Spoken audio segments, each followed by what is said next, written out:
Hi, Righto. you're Alistair.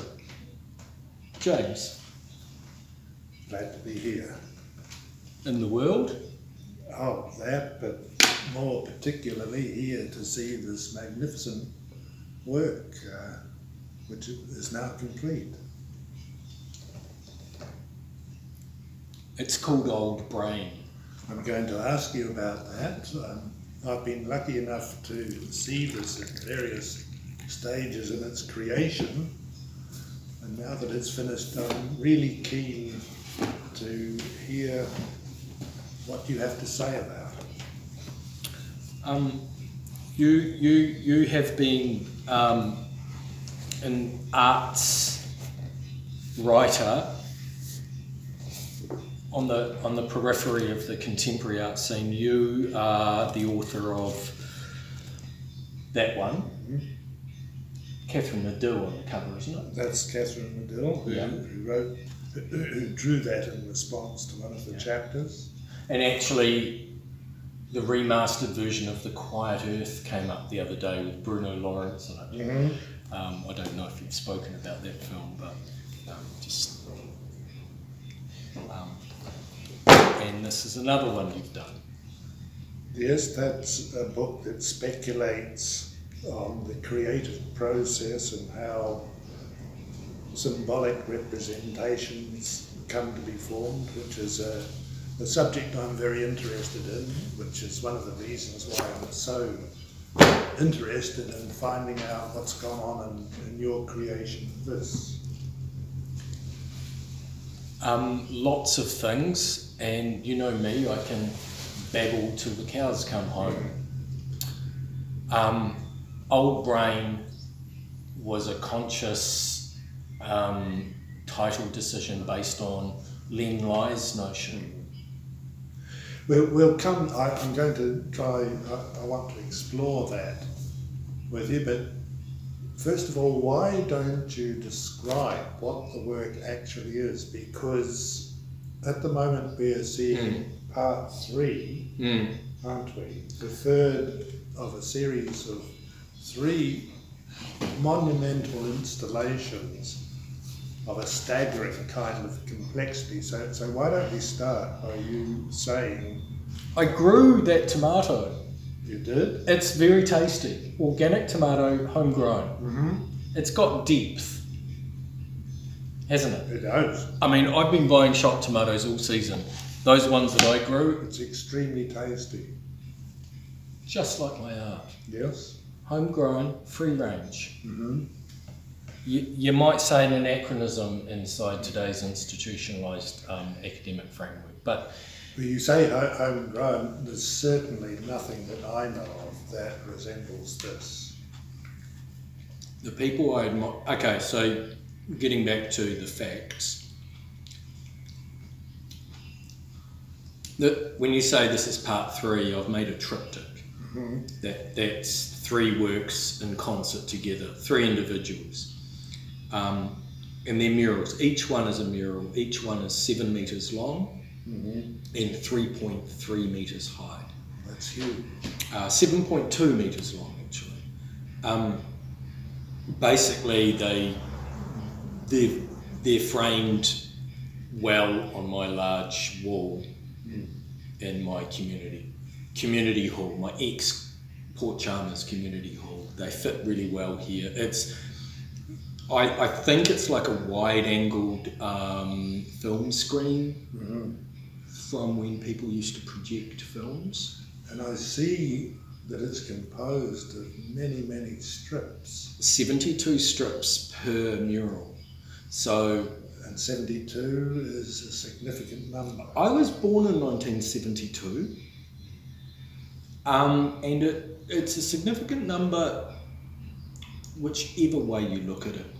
It comes up in the Bible a lot, but it comes up in the Bible because a lot of things in all scriptures of the world, it's astrotheological. And that has to do with stargazing and counts.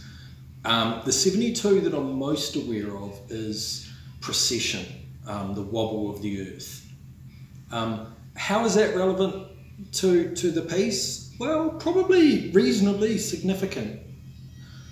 What my work, and this is incidental, this came because all my concerns bundle, and one thing always relates to another thing, naturally. So it's not like I contrived this, it's not a kit set I put together, but I located 72 as an abundance.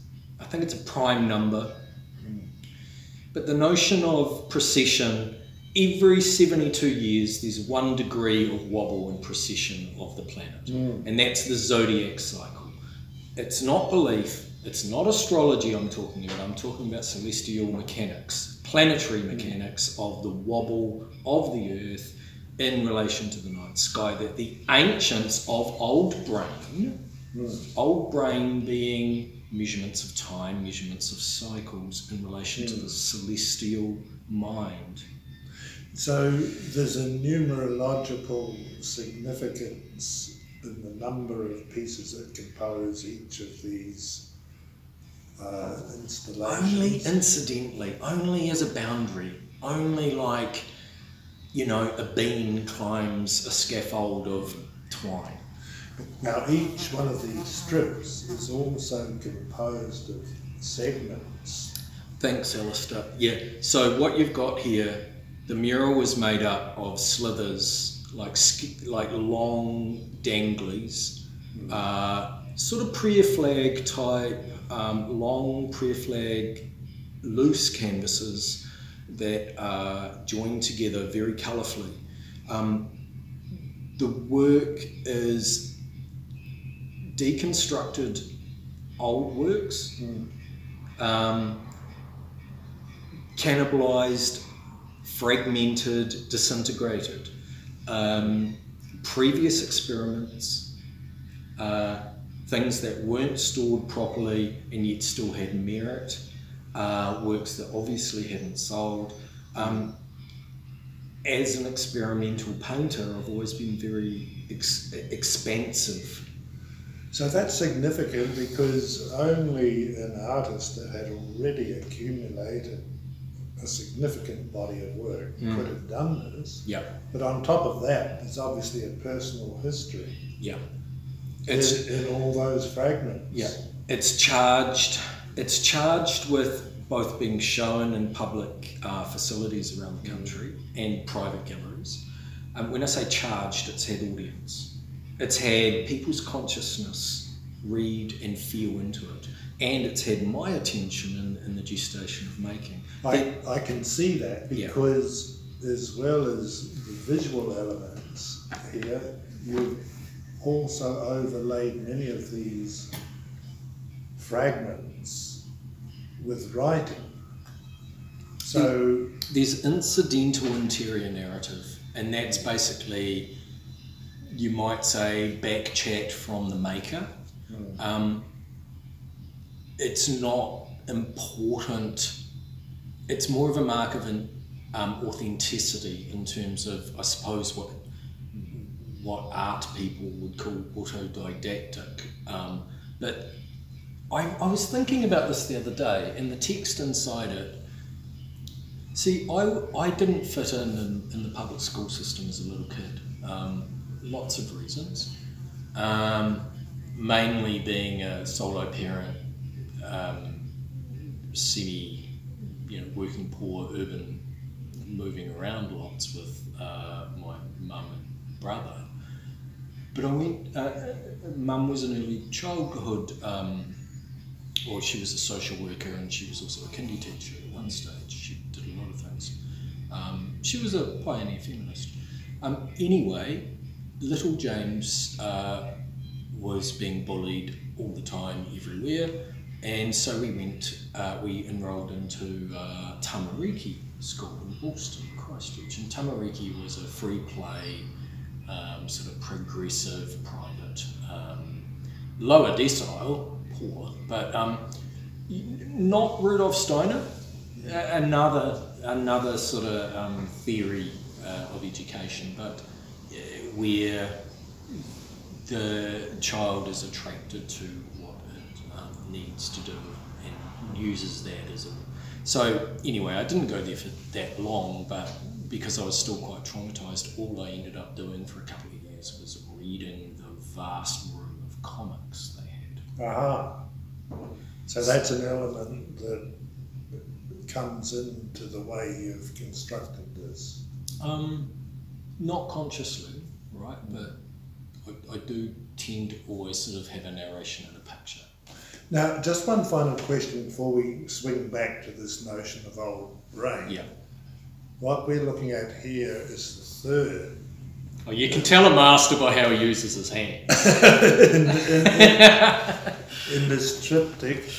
But how do you've obviously created this so that the three parts are seen together. What kind of setting do you imagine it being exhibited in? Initially, my studio.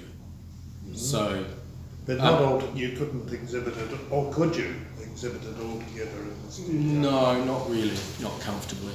It's an institutional piece. So it requires a large space. Yeah. Preferably so you can get back, like, 5-10 meters, because it changes. It's fractal in that the picture is very different at different scales. Right. So right up close, it's collage, found objects, stitching, gluing, yes. Fragments. It looks fragile, it's actually not. Yeah. But very physical. It's so complex that and very colourful, isn't it? It's very colourful. You can stand back. Yeah. And it takes a long time to begin to absorb it at a distance. But when you move close up, you can spend hours looking at each of these strips, because the different fragments, the way they're put together, the writing that is juxtaposed against what you see makes for great complexity.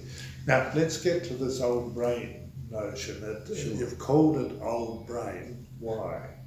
Well, it's a key fundamental concept that marries my practice of experimental painting with Len Lei's notion of the instinctive and evolutionary function of art itself. So Len Lai is a major inspiration. Motivating the way you've done this. Yeah, for lots of reasons. Like I did this epic journey through the ancient world, India and Iceland and Egypt and Nova Scotia. So in 2018, after a significant public show in Palmerston North, I was lucky enough to go and be a scumbag backpacker forever. And I've always wanted to go to India. So it's cited as being one of the oldest human spiritual cultures. It's very ancient. The Vedic texts go back, 10,000 years. Veda means knowledge. So getting back to Len, Len Lai lived in Samoa. I went to Samoa incidentally when I was 18 to help fix a cyclone-ravaged school. So I was a volunteer workforce as a sort of extended work trip. And it was about a month there, I think. I remember a lot of very strong beer, a lot of very muscly guys, and a lot of swimming. Don't think we did a lot of work. But yeah, Samoa, and Len also lived in Australia, which I also have. I did a significant residency in the outer boondocks of Melbourne in the bush called Dunmoochun, and that was an old artist colony back in the day in the 50s. And so sort of an empathic resonance with land and place and people. Yes. And as a sort of as an experimental Kiwi youth,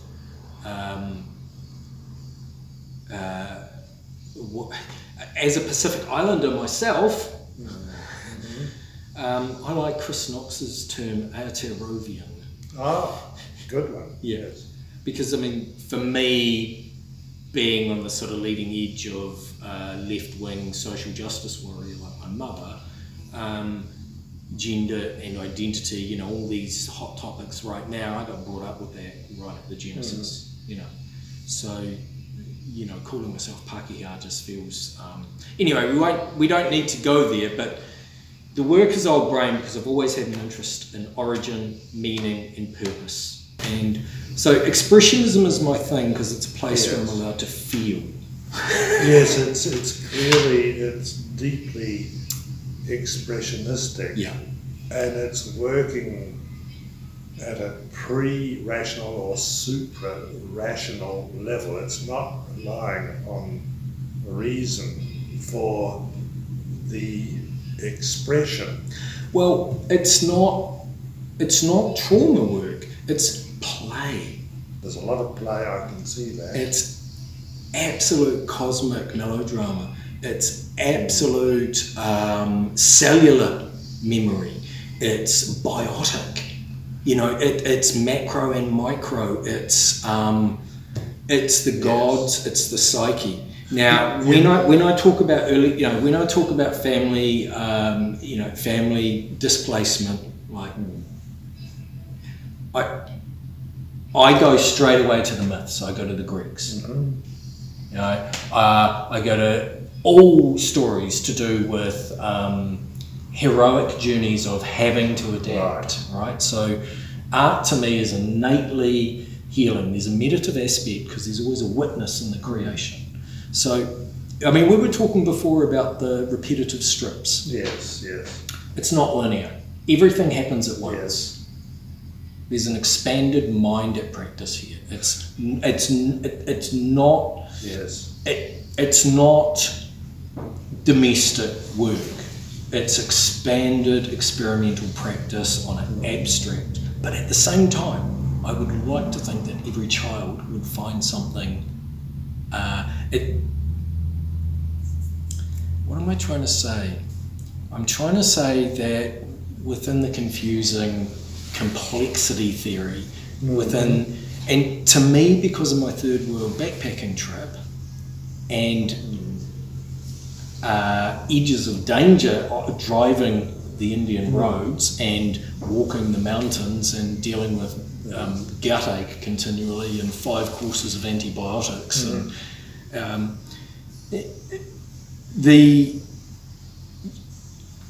the sort of Neolithic mind of my practice was actually perpetually at play. Of course I'm a white tourist, of course I have privilege and I had a visa card. I'm really aware, and because of my privilege that's why I seek to extend and use it. You mentioned Jung, it also, and of course as soon as one mentions Jung, his interested in myth and the collective unconscious comes to mind. Also makes one think of Jordan Peterson and his notion of mythological thinking, maps of meaning and poetic thought. So it seems to me your method here is a monumental exemplification of that way of expressing. Each one of us is a unique universe unto ourselves, and we all have an interior psychic mutation, which is a reaction to the world. But to know ourselves, know thyself. I've intuitively and spontaneously mapped something which I didn't know I was doing until it's done. It's improvised, it's dance. Yes, this notion, the sense of a map in there comes across very strongly. Now, before you mentioned that each one... But because I'm an artist, sorry to cut you off, because I'm an artist, it links to the psychological things you were mentioning, Jung. And because when you're dealing with sign, symbol and myth, you're actually dealing with the unconscious, you're dealing with the universal in everybody. So, I've made public eye candy. Loosely, you might call it psychedelic, but it's nothing to do with the 60s. No. I see it more as the birth pangs of a world undergoing globalisms. You know, it's the brave new world coming into being. Yes, if one looks at it as a symbolic figuration, there are several things it very powerfully symbolises.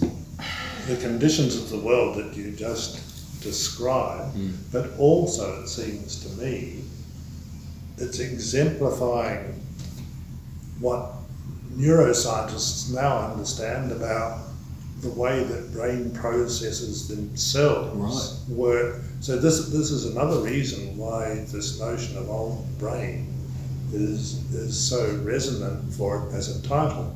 But could we swing back to Lin Lai, because you mentioned at the beginning that each one in the triptych is about the size of a movie theatre screen. And that makes one remember that Lin Lai was an experimental filmmaker.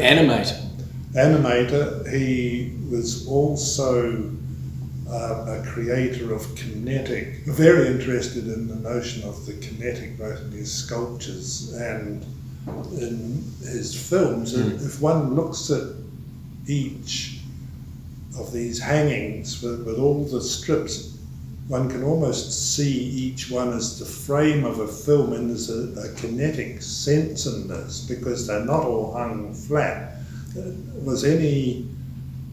Were any of those preoccupations of Len, consciously or unconsciously, animating you here? Yeah, I mean, it segued really nicely. I've pretty much always done danglies. The Wallace Award in 2007 I won for a work of danglies. So basically, you know, like a sequence of hung, long, vertical works that operate together in concert and probably move. So, I mean, that's the earliest public version. Back at art school I was also doing strips. And I suppose that the notion of ancient script has always been there. Okay, so I realised very soon on that I'd already been doing this in previous works. With my David Eagleton Response series of shows, I did a piece called A Language Older Than Words, and that dealt in a similar way on a smaller scale, and that was sort of a prototype to this. Len painted in smeary, colourful freehand blobs over thousands and thousands and thousands, and this is in the early 1920s. And he was a pioneer of colour animation right at the same time that Walt Disney was working with Edward Bernays, Freud's grandson, to capture the mind of America. Lin Lai was activating the old brain from the Pacific at the same time. Now, in terms of magical spellcasting, one is employed by pop advertising over a whole nation, and the other, our hero, Lin Lai, was talking about the instinctual mind of indigenous humans from his area on the planet. And that really matters to me. That's central to me. So when I talk about my art finding meaning, and I cite my broken family and my sense of loss of meaning, identity, place and structure and all the rest of it, I'm instantly in an empathy with colonised peoples. It doesn't mean I can assume or I know anyone else's experience. I'm not saying that. But I think instantly of what I've lost, and there's enough resonance in the land, there's enough waiata, there's enough beautiful meeting houses, the density of totemic and carved information in New Zealand is equal to me of the ancient world of Sumer of the Aryan kings, of Sumeria, Babylon, and then Egypt, which I also was very lucky to visit. So this notion of old brain, now let's stick to Len Lai as well, because although my work is 100% my work, I'm dealing with vibration and force here. I'm dealing with fundamental ideas of both psyche and an analog version of the universe, not a flat screen, comfortable synthetic.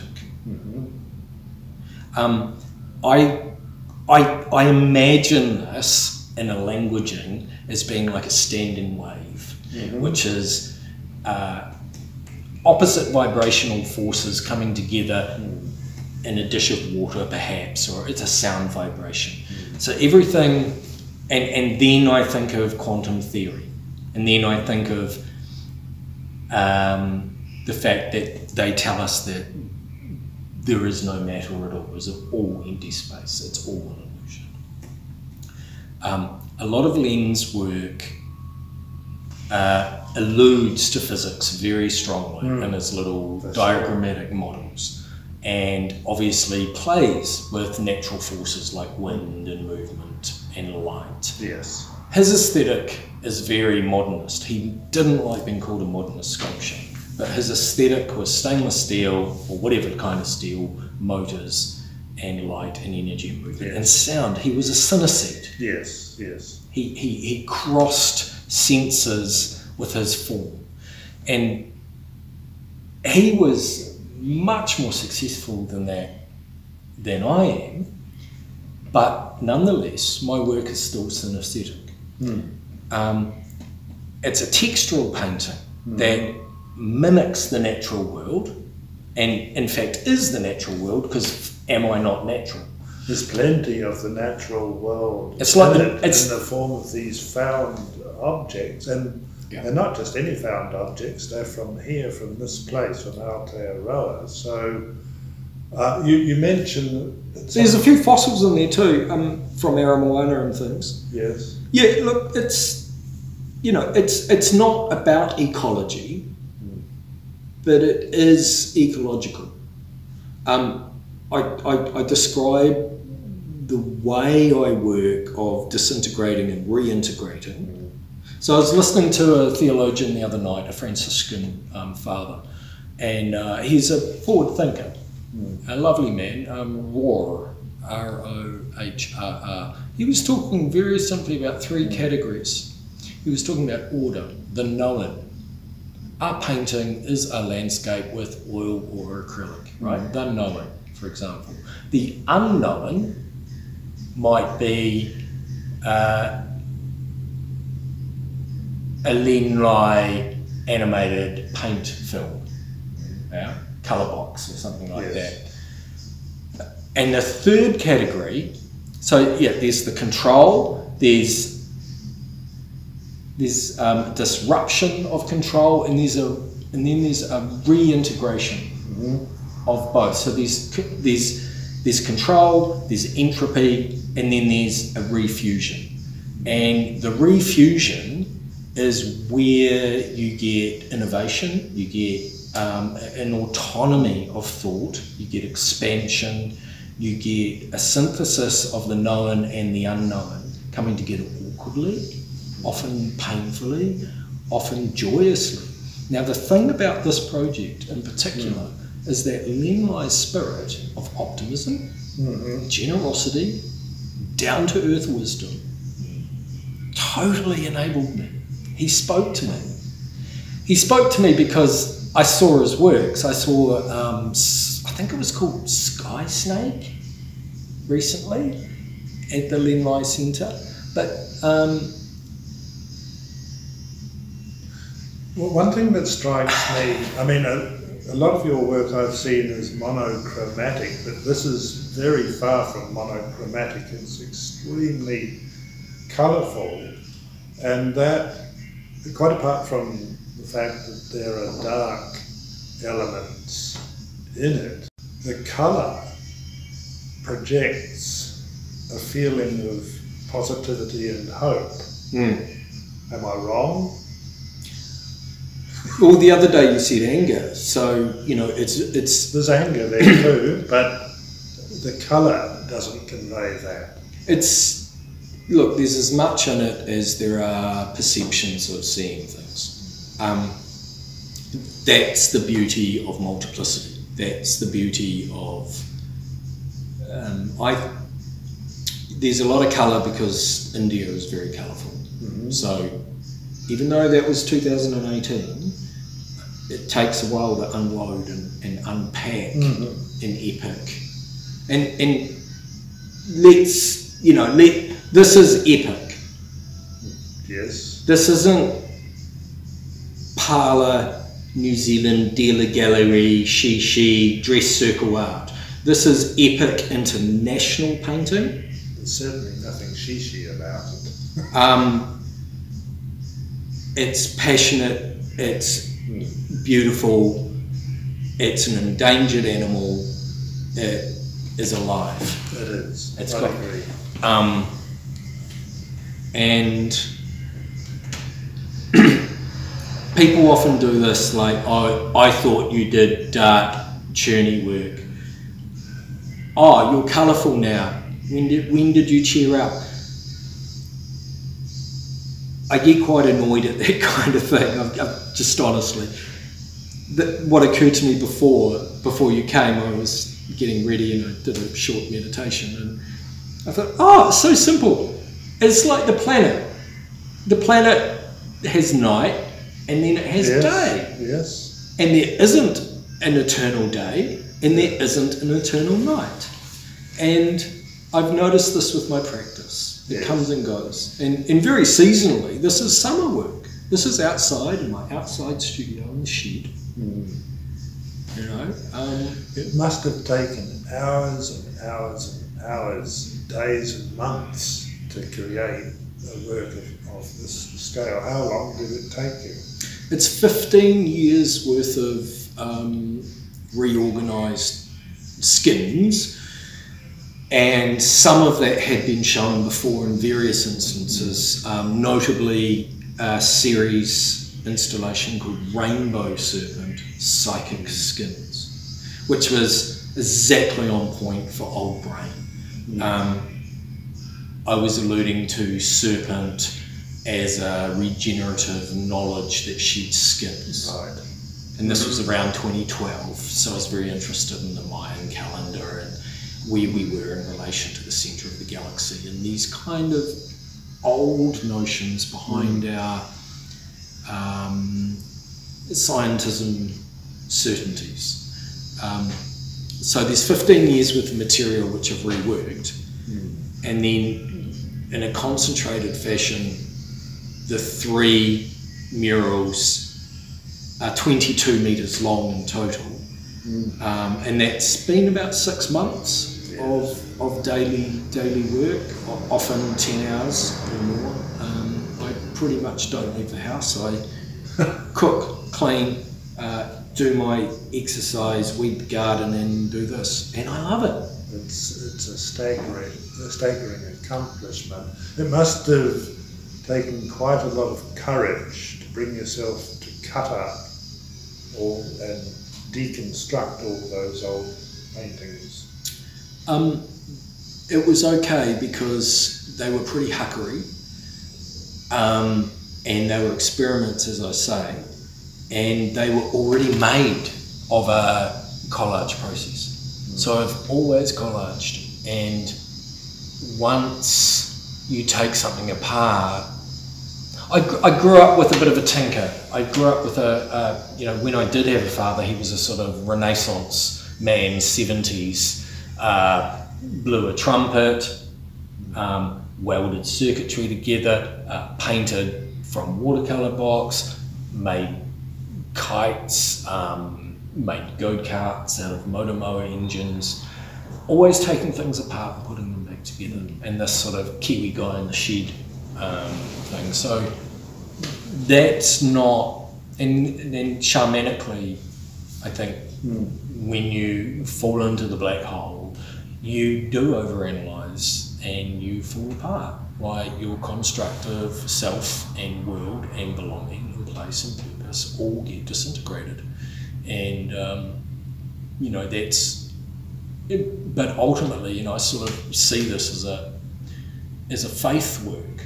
And when I say faith, I don't mean any religious context. I mean simply the notion of the space between rational despair and believing that it's worthwhile and doing it anyway. And this is the path of the fool. I think that's what I was trying to get at when I suggested that it projected a feeling of hope. Well, I suppose it's not a despairing word. Through COVID, I got very pessimistic, as you probably know, and very conspiratorial and very distrusting. I would say that all my trauma triggers of distrust got pushed. Now, I let that dominate me, and because of the magical self-knowing capacity of art, you move on.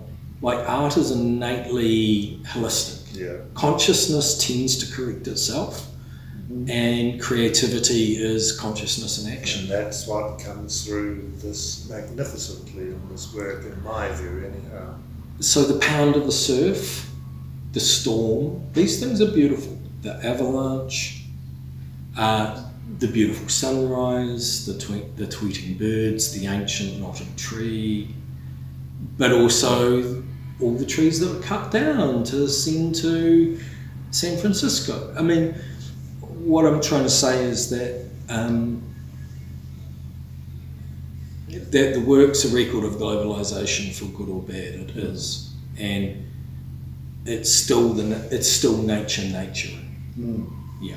So underlining it all are my meta concerns to do with human survival. Like, basically, Len paraphrased his notion of old brain in terms of what he believed of genetic information, and art specifically as an aspect of consciousness that is helping to evolve the group.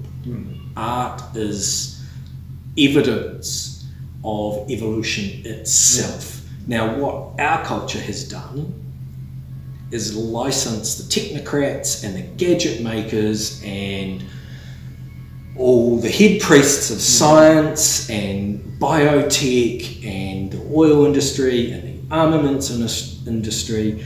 Those creative endeavours are sponsored. That is the creative evolutionary drive. I think they might have a bias. What do you think? Art, in my old brain context, is about moral and spiritual survival. I'm standing on, well, I'm clinging to the calf of giants. I'm on no one's shoulders, right? We've missed out on a lot.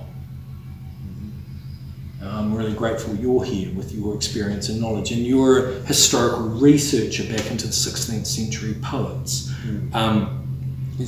You know, I've seen a bit of Blake and things like this, but I think what I'm saying is I totally agree with Len White.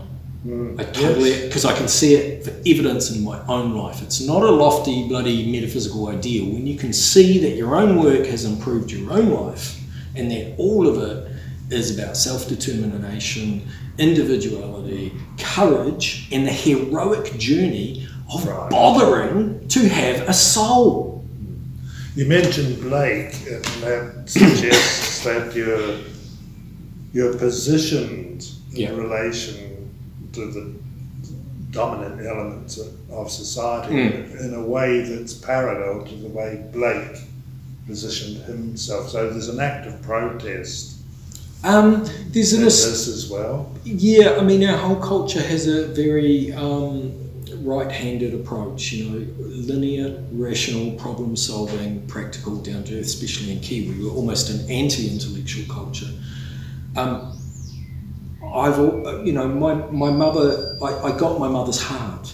I got, my mother was a real battler, but I was a boy that was raised by my mum, and for some reason, I was very feminised in that regard. So my emotional self was, I'm a sensitive guy, and so feeling has always been something that I've had to deal with. In fact, my very first painting, I remember being at Kindy, and it was a boat in a stormy ocean, a very, very stormy, brown, murky ocean. It was a little boat, so abstract. I remember thinking, that's like proper paintings. I had past life experience or something. I had no notion of abstract expressionism.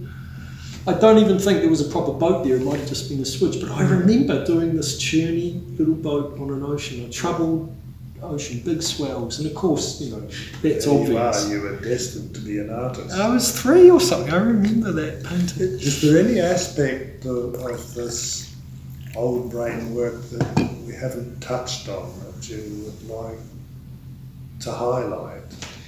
This third one that we're looking at now, because I can only fit one at a time here, it was a lot more conscious than the first two, in that I knew it was the last and I wanted to give it everything I had.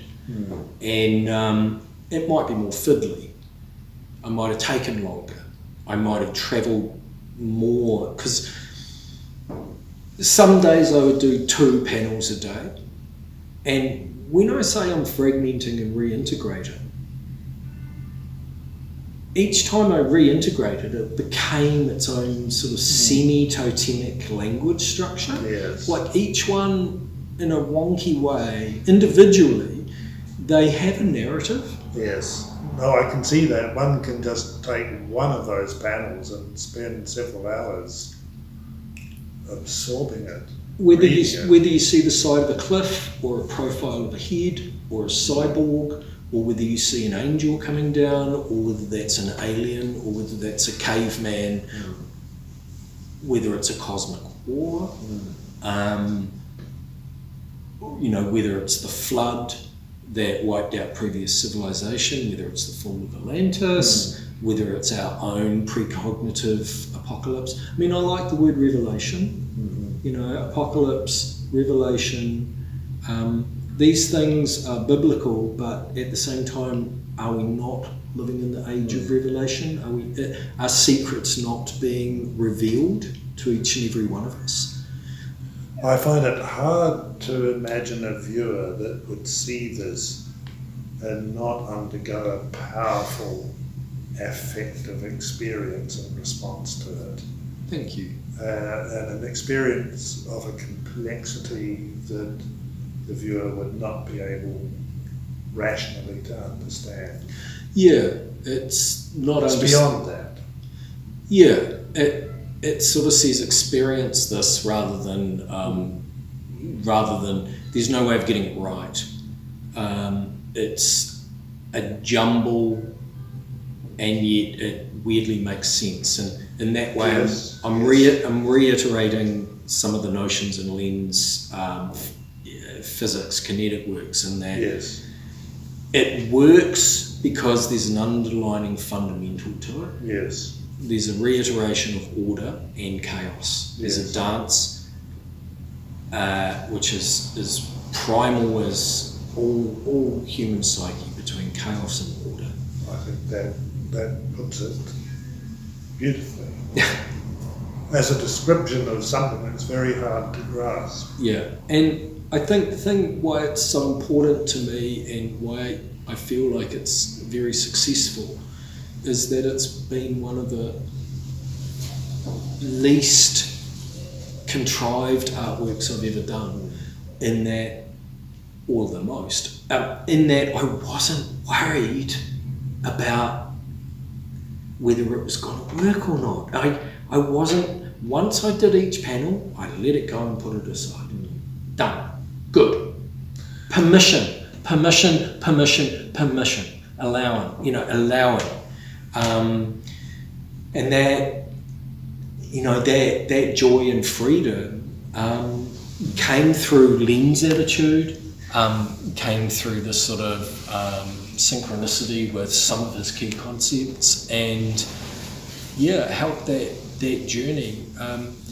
But really, it to me, I didn't want to waste the material that I generated all around New Zealand. So when I say all around New Zealand, I mean the Colin McCann residency, I mean the Wanganui Tiny Cottage residency, I mean a big old wool store in Wanganui, I mean an old bus depot in Wellington through a patron and a dealer there, Mark Hutchins.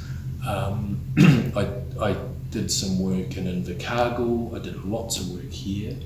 William Hodges' residency in Invercargill. So I worked really hard all around New Zealand, and there was many successful pieces from each one of those residencies, but there was also a huge amount of expensive, unresolved material.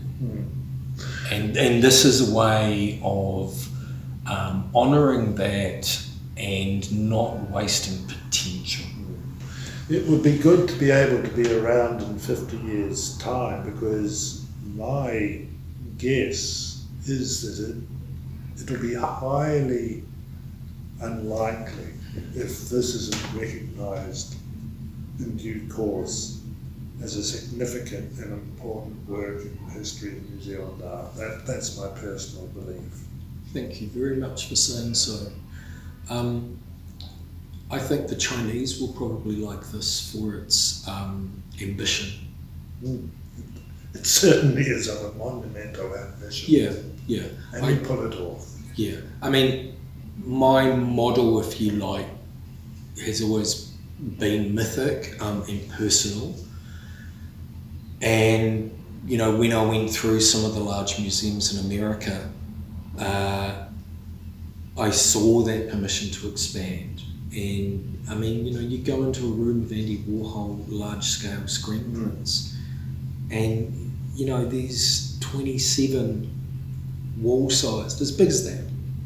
I mean, you know, like 2 meters by 3 meters high or something. There's 27 of them in a row. I mean, we're not the industrial might of America. We're not, you know, but I've made it this scale because, well, I actually took my cues again from Len. Like, I've always loved big work for its impact, for its intimacy. But essentially, as an artist, reading Roger Horrocks' book, and I've had this smiling orange man around the studio the whole time, and I've dipped into the book. And you spoke about the auto-poetic notion of the phrases in there. Len was the writer too.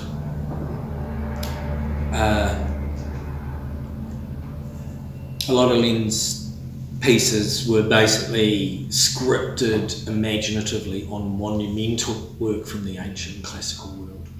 You know, the Stonehenge, some of the columns, and you know, they were symbolic. You've read the book. So I took my license from that as well, as the mythic mind is important. And I think without a story, without a new myth, you know, I'm not delivering a solution to oppressions and fears of the modern world, but I do see myself, like a lot of artists and painters, as scribes to their time. I'm supposed to be recording the zeitgeist honestly. I've been cursed and blessed for my honesty. There's no filtering. There can be biases in my decision making, that's okay. But when you allow the all to come in, you're working with something much larger than yourself.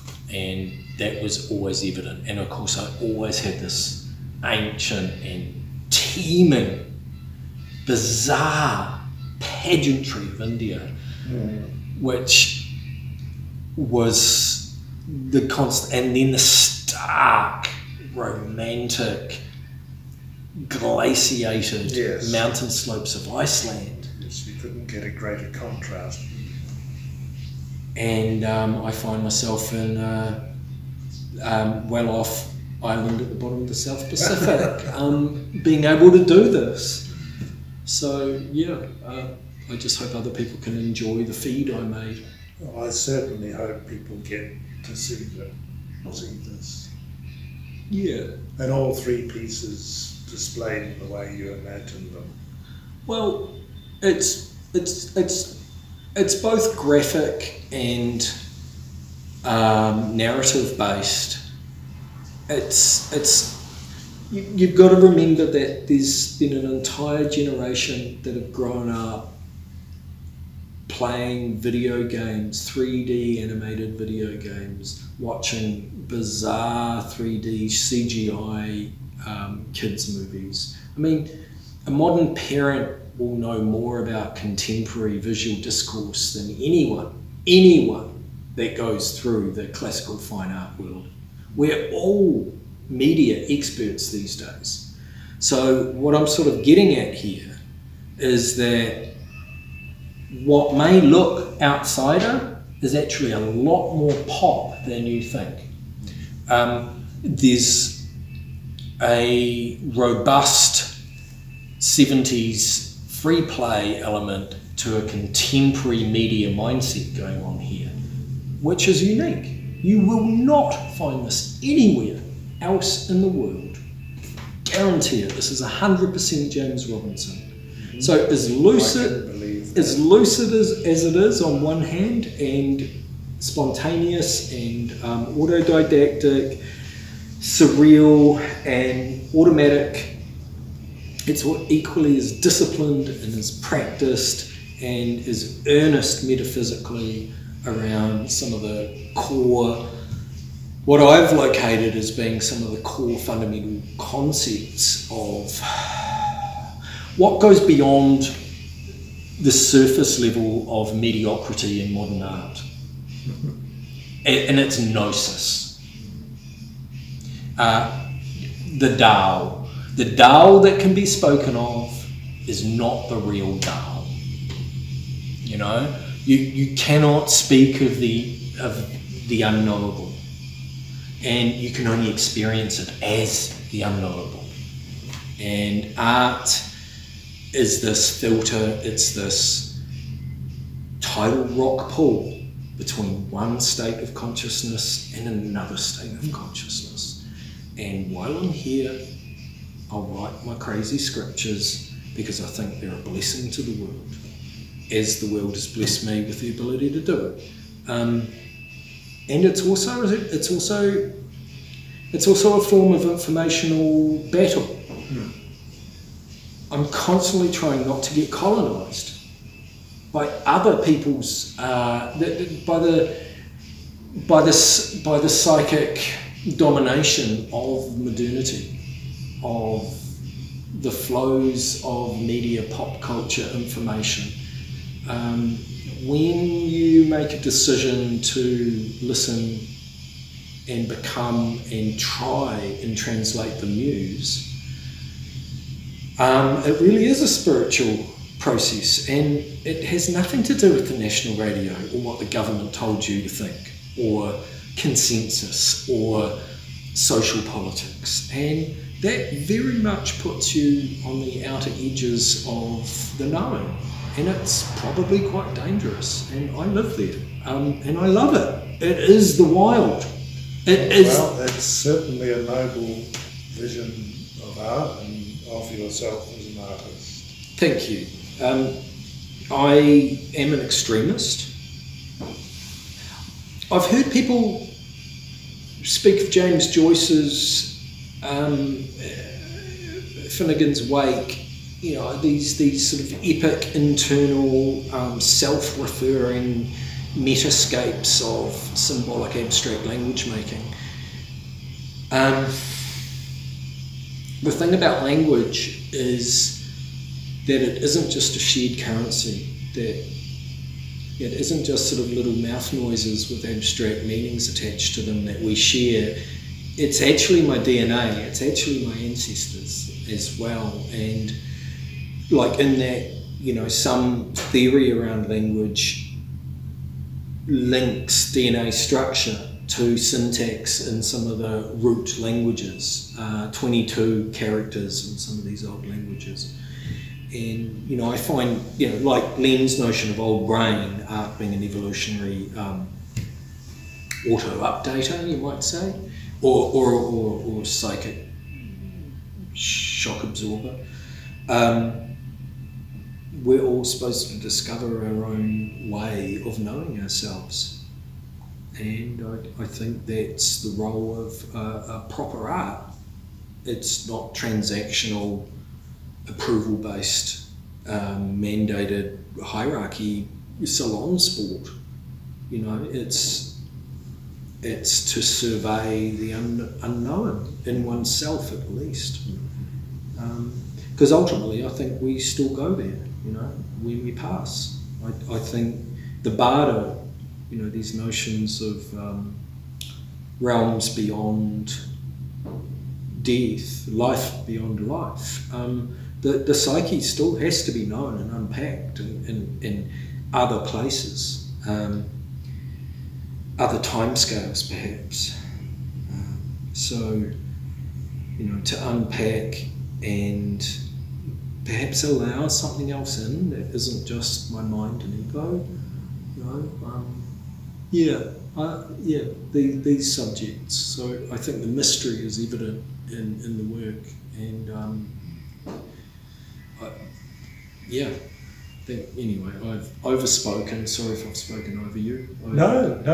I am passionate about my subject. It's my life's work, you know, and I think this is one of the best works I've ever done. Yeah, without a doubt.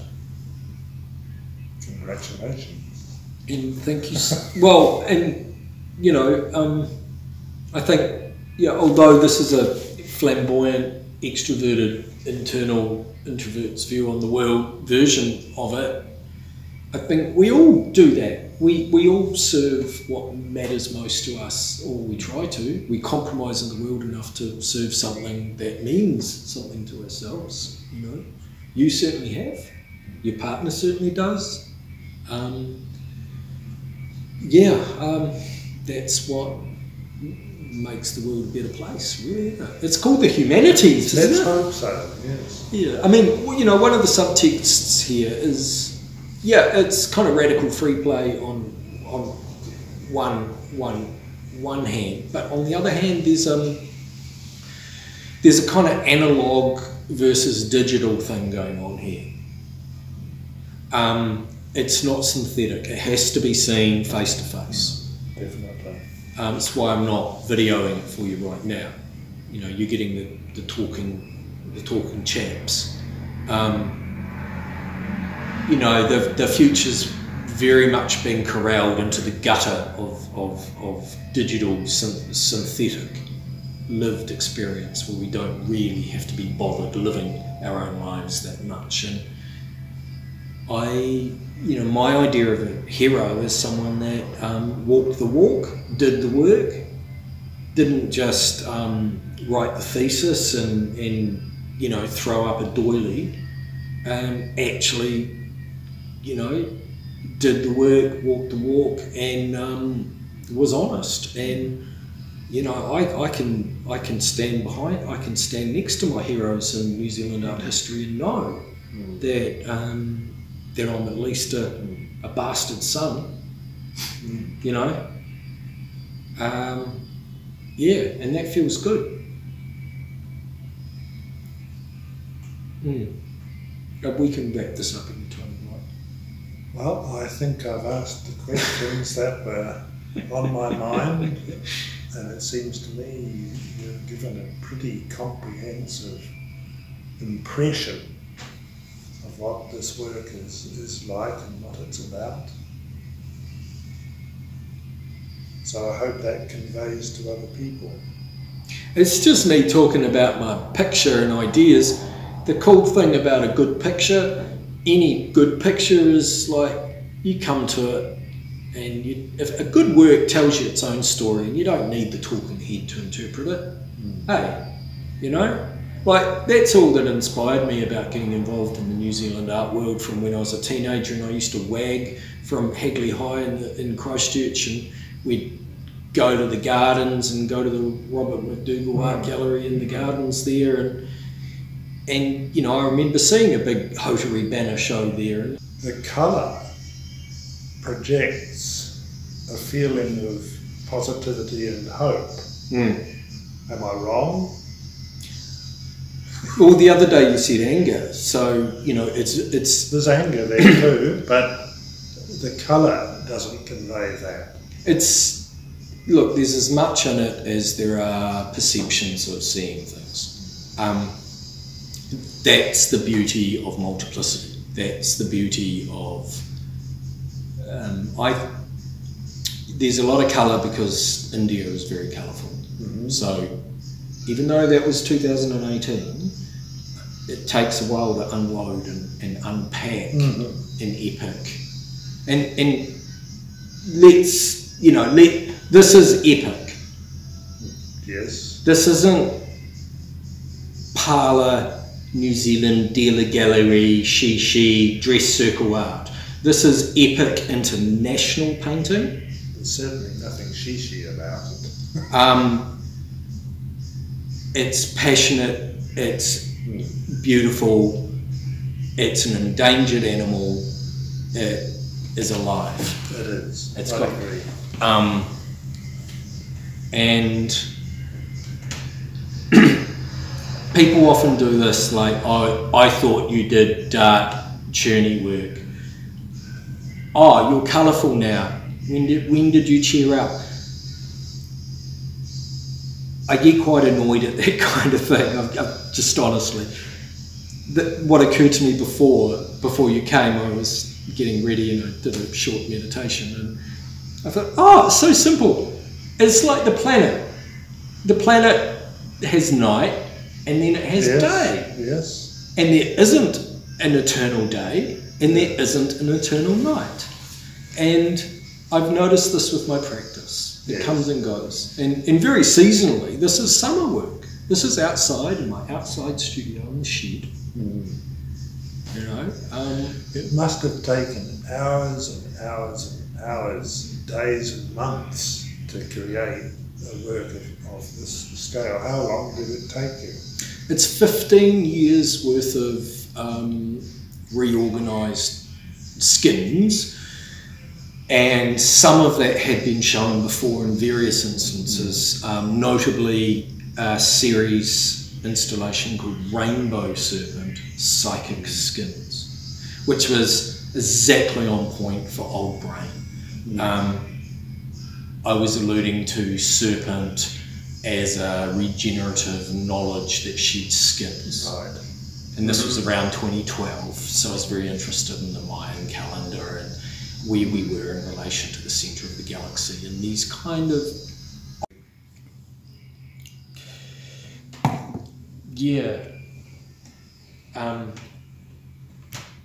I mean, not so much duality, but... like not duality, but an interfused relationship between contraries. Yeah, well, insightful. I like that turn of phrase. You've been very generous with your positive accolades. If any, what kind of critical, thing would you say? I don't have any. I honestly don't. I'm full of admiration for this work. Every time I've seen... You've been here like half a dozen times, I have. Yeah. And every time I've just been staggered. Takes about 5 hours or so to put up each mural. And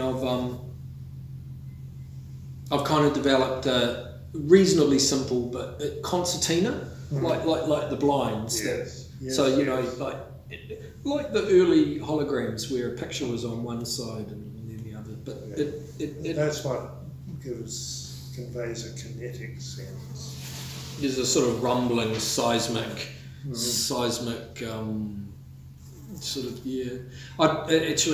did have an opportunity to show it in a more formal context. It would be really nice to make that depth, the distance out from the wall, increase that, and it would be quite simple. Just put another block on the thing, so you've got a deeper physical shadow and whatnot. But, yeah. Okay. Well, there's so many other aspects to this I could, wax on about. I mean, there's an electromagnetic kind of vibe going on. Like, there's massive electromagnetic earth changes. There's whole regions of the planet that have anomalous electromagnetic functions at the moment. North and South Pole are radically changing.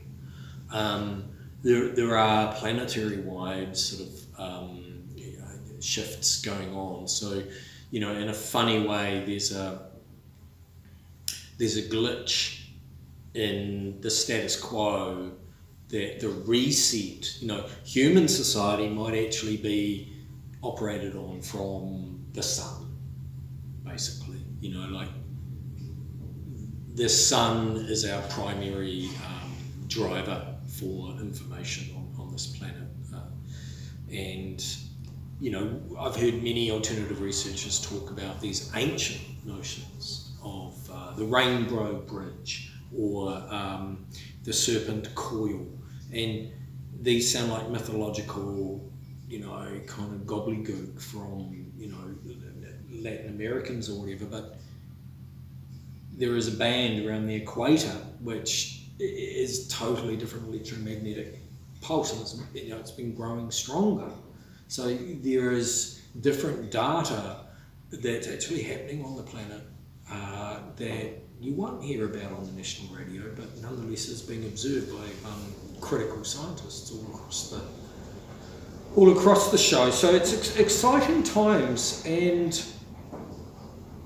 some of the other notions behind Old Brain are, of course, what the zodiac cycle actually represents, which is another way of framing that in ancient terms is what Plato called the Great Year.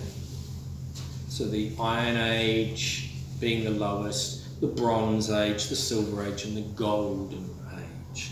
So these are epochs of man to do with our level of consciousness and morality and organisation. And what I'm sort of getting at is that I think that spring will come. That although I've been quite a pessimist all my life, that I actually believe that we are in concert with higher forces, and that ultimately consciousness on this planet and the way humans organise their civilization is only ever in relation to the universe at large and our local ecology, our cosmic ecology. So you're confirming my suggestion of home. Yeah. I mean, And would I have a child? Bravely, tentatively, I would help a woman have a child. Not sure I'd want to get it vaccinated or go to public school or learn to be a Microsoft student, but I mean, I think what I'm saying is I'm affirming life as being worthwhile. Well, that's the impression I get from this. And that I hope my type of New Zealand life, my type of New Zealand psyche is projected into the future, because that will change, that is changing, and that who we were as a people that made this country matters. Our roots matter. They may change, but I think I'm being true to something that is of this place. And at the same time, I'm very much influenced by globalism and the work I've seen in, Munich and Amsterdam and, Anselm Kiefer and Tapies and Hieronymus Bosch and Salvador Dali and Georgia O'Keeffe. I'm trying to think of a woman. Louise Bourgeois in Melbourne. The hero is, something that reinvigorates culture itself. And, God only knows if that is condonable trope these days in New Zealand, but interesting work will always be interesting work if it's seen.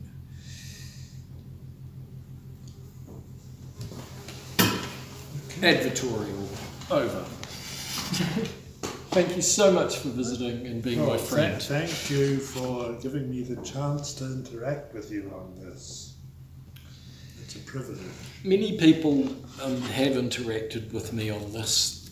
I've been encouraged on by many people, whether I've been able to follow some of that encouragement through. Go for it, mate, is pretty much the consensus. I'll be having a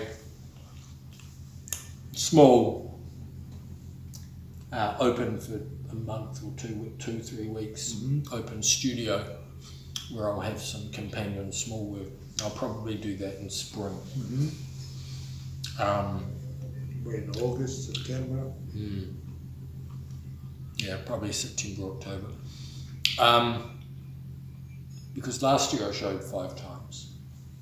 So I think it's perfectly reasonable to do this amount of development in 1 year and then follow it up with some companion smaller work. And so by the time I have that show, that will be a year. Yeah. And I have to acknowledge that your gallery, RDS, has and did offer a rendition of a version of this, and it was very kind. It's probably better here, but maybe we can work something out in between, that time where there can be some kind of, I don't know, collaborative effort or something. Your call. Yeah. Yeah, it certainly gets quite taxing and fraught,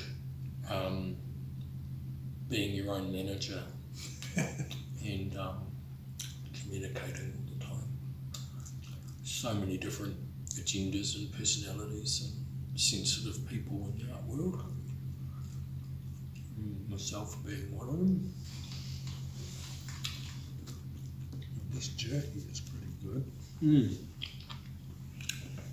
Speaking of old brain, isn't this tomato amazing?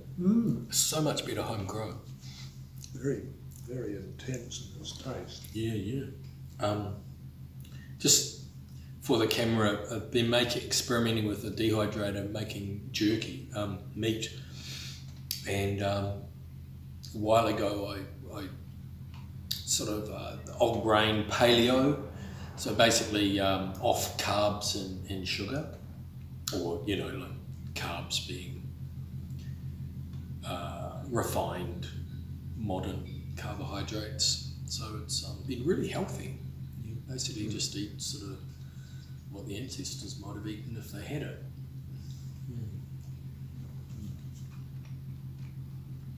All right. I'm going to need to excuse myself for a minute. Thanks for your audience, and if you want to have a look at the big picture, you're welcome to make an appointment off my website. I'll put my email on it.